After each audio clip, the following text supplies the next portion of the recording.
Hi, I'm Sharon, Kindred, host of Lifestyle Today in Brevard. On today's show, we're going to talk to the director of BCC Lab School, show you how to save money on pest control, and of course, introduce you to a furry little friend. With me is Florida Today feature writer Autumn Shrum and David Rich, owner of Papagallo's Pizza, where you are going to show Autumn how to toss pizza dough. Yes, he is. But first, Dave, let's talk about some of the essential ingredients in a good pizza dough crust. What are some of the main things you need to have in there? Well, you want to keep it simple. It's just a high gluten flour, yeast, sugar, salt, and a little bit of olive oil. A lot of people want to put a lot of complicated stuff in it. It's basic. Keep it simple. Great. So where do we start? What's the first step in making a good... We've got our doughs here. First thing you want to do is flatten it out and get it to a level thickness throughout the pizza. The dough stretches from the middle, not the edges. So if you start throwing with a real thin middle, you end up with a very thin pizza. Okay. So you've got it flat. Take one hand like this, 3 fingers. 3 fingers. Put them down and just push on the edge all the way around. All right. Now you put your hands underneath it like this. Your hands are like this, not like that. That's how you get your holes. Okay? Turn it this way. Okay. This hand is going to go up and turn. Turn out like that? Yep, like this. Okay. And you just go like that. Whoop. Yep. I don't think I did it right. Okay, you just turn it like this. Right hand goes up and turns. Good.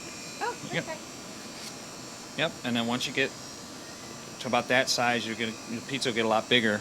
But once you get a little bit of diameter, then you can start really kind of playing with it a little bit. All right, now you're just showing off.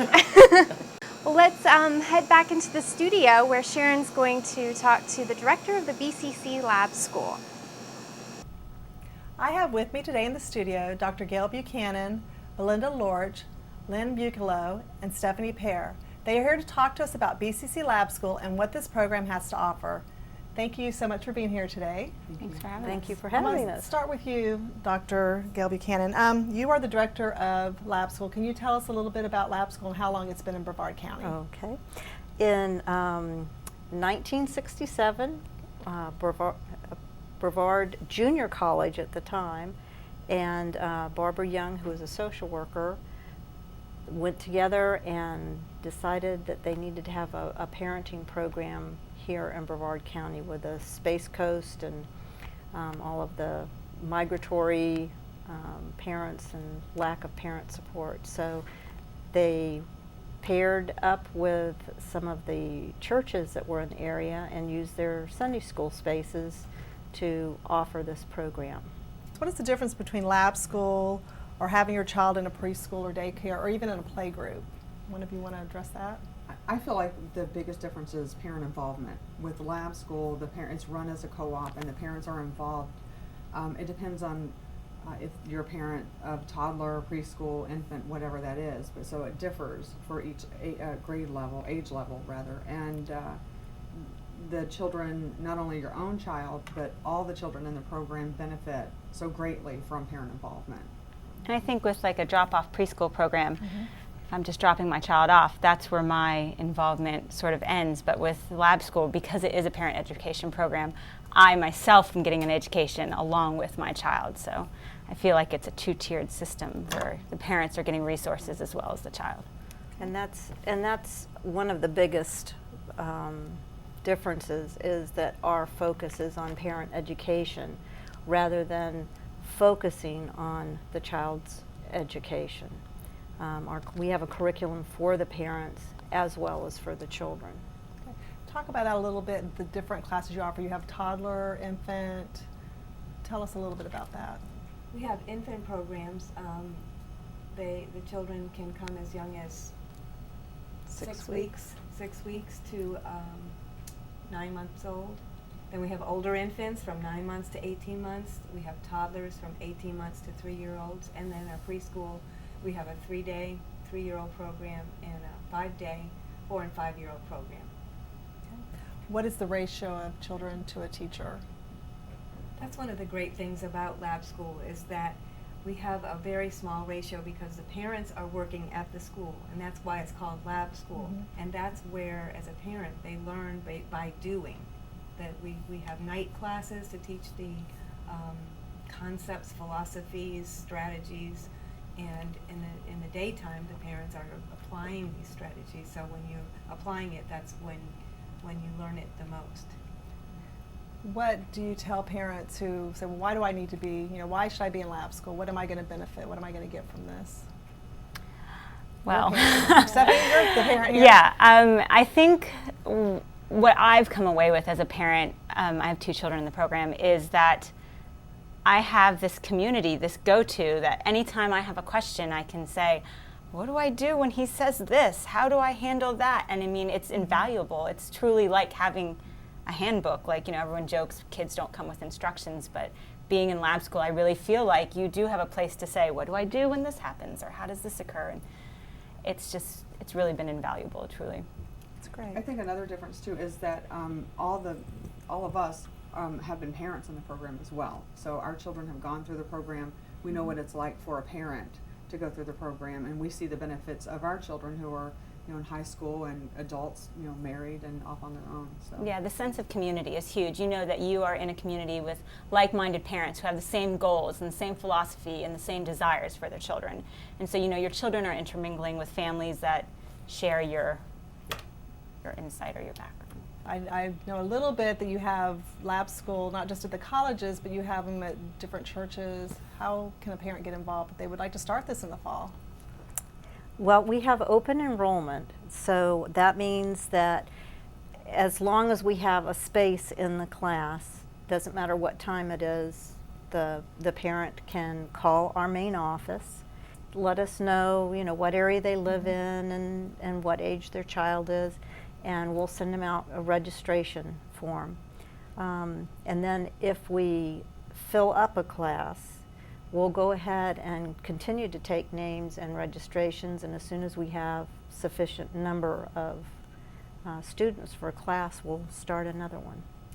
One of the things lab school reinforces with parents is how to incorporate playful and learning activities into their child's everyday life. Florida Today features writer and former lab school parent Pam Harbaugh spent some time at lab school filming and put together this next video showing us the benefits of the fun trail. Let's take a look. Sensory integration is a very important part of early childhood development. This is called the Fun Trail, and it's one of the unique aspects of what we do here at the lab school program. It's a lot more than just physical coordination and strength. It's about sensory integration, taking in all the information from all of the senses. What we try to do is provide input for all of those different senses. All right, you made it. Now come on back. This is a tactile table. The children are learning with many senses and not just a piece of paper with a letter on it. They go through the Fun Trail 3 times. The first time is just getting their body acclimated. The second and third time is to refine the movements.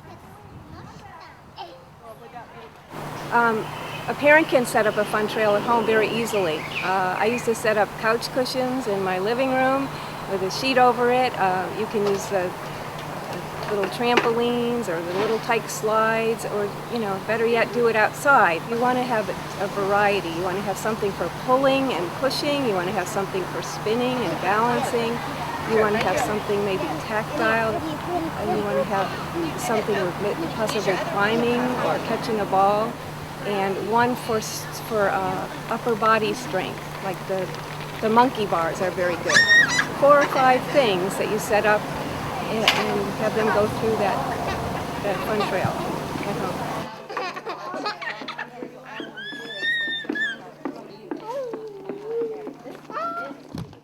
What a great idea and something fun parents can create in their own backyard. We will feature more segments like this to showcase the unique parenting program at BCC and to provide some very helpful education to parents, grandparents, and teachers on upcoming shows throughout the year. So Autumn, it looks like you have your pizza all ready for toppings. Yes, my lovely hand-tossed pizza. And You did a great job. Thank you. Thank you. So you put the sauce on and now the cheese. Yeah. Do you like a lot of cheese on yours, or are you? I do. I'm a cheese person and a traditional pepperoni girl. I like veggie every once in a while, but got to stick with pepperoni sometimes. What about you, Sharon? I am more of a sausage mushroom gal. That's Really? my favorite. The problem is in my family, everybody likes cheese only, so I'm kind of stuck with cheese pizza. So this Yeah. well, that looks really good. Thank you. In our last story, we gave you some ideas of things you can do with your child at home. In our next story, we're going to meet a man who has ideas for do-it-yourself home pest control. So, Autumn, you just featured him in an article for Florida Today. Can you tell me about him?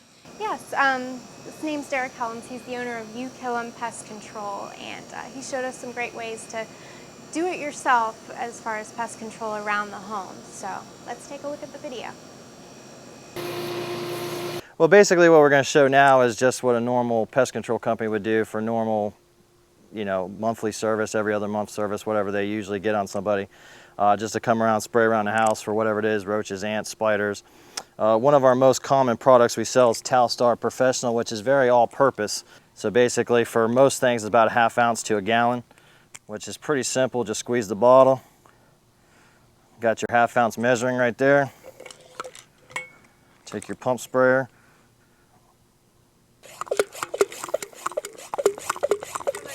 Every house is a little bit different, but basically we have different structures. This particular house has a lot of vegetation, and this is where a lot of different types of insects are going to hang out, roaches, ants, whatever it might be. So basically most of your labels call for spraying about 5 to 10 feet around the building of a house, which is pretty simple. You just get this, adjust this so you're getting a nice spray like this, and that's basically it, where you're just going to go in there and lightly go around the areas. And you would do that all around the house. Basically 1 gallon should cover around normal houses. And something like this product here will make up to 32 to 64 gallons. So, you can see that comparatively you can go a long way. That particular product is called Talstar, and that's probably our most common product we sell. There's several others, Demon Max, Suspend SC. These are common commercial products used by almost any different company for all these different things. Like I said, most of the stuff that we use is very universal, from spraying the yard to the house. It's only that we get really specific if someone's having a real specific issue. They're having termites in the house, or they want a natural product for spraying their bushes and trees or their vegetables. Then we would go into more specialized things. This is the way most times when you call up your professional companies, how they'd want to do it. They come out, like I said, every company's a little bit different. Some want to come out every month, some of them come out every 3 or 4 months, but really the thing doesn't change. They use the same type of products, doing the same type of perimeter treatments. Well, a lot of people ask me, they come in and be like, God, you got to be booming with everybody. I think what actually happened was a lot of people, when they started kind of with the economy going, they kind of freaked out and just kind of stopped. They canceled their pest control guy, but then they didn't do anything. They said, I'll just wait on it. And now that the bugs are coming back, we're definitely getting a lot of people coming in and saying, look, I can't afford $350 a year or whatever they want to spray around the house. What do you guys an alternative?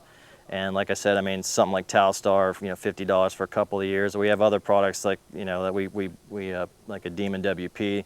There's enough in there just for the house itself for a year for $20. It's not for yards and stuff, but it's just for doing the regular perimeters. So, people see they can do it for $20 if they take 15 minutes out of their day every 3 or 4 months, as opposed to, $300 or $400, they'll let the guy do it, Definitely a lot of people looking to save money. Wow, that was quite a savings. Yeah, it's really simple once you get the right products and you know how to do it. So Great. Well, thank you, Autumn, for that story. Every week we feature a pet or two ready for adoption. We feature Sabrina, a black kitten that was recently adopted. Also, a woman from Daytona adopted Polly and Tasha, 2 kittens we feature on the show with Nancy Millar of Perfect Friends. While our pizza's cooking, let's head back to the studio and see who Nancy brought in this week. Hi, I'm Susie Fleming Leonard, and I'm joined today by my coworker Samantha Ruiz, and we have with us Nancy Millar with Perfect Friends, which is a cat rescue organization. Correct. And Nancy, you want to introduce us to our other 2 little guests To here? these wonderful, wonderful kitties. They're so beautiful. Did you want to say something there, Alex? They're so beautiful. I gave them very royal, aristocratic names. This is Alexander. I call him Alex for short, and don't leave us yet. This is Victoria. I call her Tori for short. They are brother and sister. They're probably about 11 weeks old. He is a Maine Coon. She is as well. They're Maine Coon mixes. But I looked up on the internet. She's part Turkish Van, I think, because Turkish Van, it's V-A-N, Turkish Van. They are all white and they have a certain color just on their tail, as she does, and on their head. Now she has a little bit of coloring, you can see here on her little flanks, but I think she is part Turkish van, so you know, you never know what you're going to get at the shelter. People don't realize, I mean, they're gorgeous and they're so sweet. They're playful, they're very social. They, as you all know, they were not afraid. They just kind of they've been having a came ball. in, the lights don't bother them, they've been playing. So Nancy, let me ask you, last time I was here we had Zena and Sabrina. Two little black girls. Have you adopted them out? Has anybody come and given them a forever home? And you know what, that was like 6 weeks ago. Believe it or not, a woman came to my house last night, looked at the kitties, and Sabrina went home finally. But Zena, I still have Zena, and she is all black. For viewers that may have seen that one a while back, she's got a cute round little face. She's all black, really soft fur. Gorgeous personality. She was a sweetie. Oh, remember how playful she was? She was wonderful. And she's about 5 months old now, but she's real small. She's going to be a petite kitty, so I still have her. And then remember Polly and Tasha. Polly and Tasha, they were the ones you brought last time. Yeah, the polydactyl. Polly was the polydactyl. A woman from Daytona, believe it or not. You know, I get a lot of people, not just in Brevard, came and adopted Polly, went home, and then decided she had to have Tasha too. So she drove back 2 days later and got Tasha, and they're doing great. So those are good stories. You know, most of them get adopted pretty quickly, but like I said, Zena, I still have Zena, and of course they stay with us, you know, until they find homes. That's happy endings for 3 out of the 4 of the last ones, and so now we just need a happy ending for Zena, for Tori and Tori and Alex. Oh, there's little Alex. It's funny. He's more talkative. He'll just start. He'll just talk to you for no reason. He did that. Yeah. He meowed like that. that When you turn him like upside down. These 2 kitties were just found somewhere in Palm Bay. So obviously they were around people because they're so friendly. And how old did you say? About 11 weeks. They're a little bigger looking because they're Maine Coons. Maine Coons are usually bigger. Fuzzy. And, well, yeah, they look bigger too because of the you know, the fur, but the little longer fur.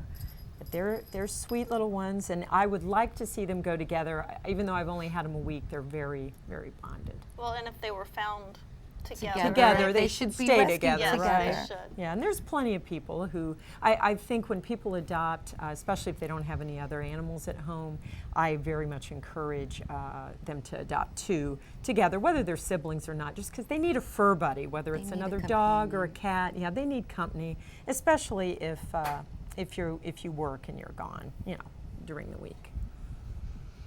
Well, Nancy, thanks for coming in and bringing Alex and Tori in to meet us, and I hope they both find homes real soon. Tori's been purring up a storm. Every time I pick her up, she just starts purring. Remember, that's Perfect Friends? That's right. At petfinder.com, perfectfriends.petfinder.com. That's our website. All right, take these babies home. Come get me. Come get me. I need a forever home. Oh, he's adorable. He is. Dave, thanks so much for having us here today and inviting us to Papagallo's and showing us how to make a really great pizza. Can you tell me some of the other things that your restaurant offers throughout the week and weekends? Yeah, on Tuesday nights from 6:30 to 8:30, we have live music outside on the deck, weather permitting. Thursday nights we do kids eat free with a paying adult entree. If it's not too crazy, we'll let the kids come up and we'll give them some dough to play with, as long as they keep it under control. And open 7 days a week. Very cool. Where are you located if people want to come in and grab some pizza? We're at 1769 A1A Satellite Beach, right between DeSoto and Pine Tree Ave. Great. Well, it looks like our pizza's here. Yay, pizza. That looks great, Autumn. If I do say so myself, yes. You're definitely hired. Well, thanks for joining us this week. We'll see you next week on Lifestyles Today in Brevard. For more information on anything you have seen on today's show, visit brevard.momslikeme.com.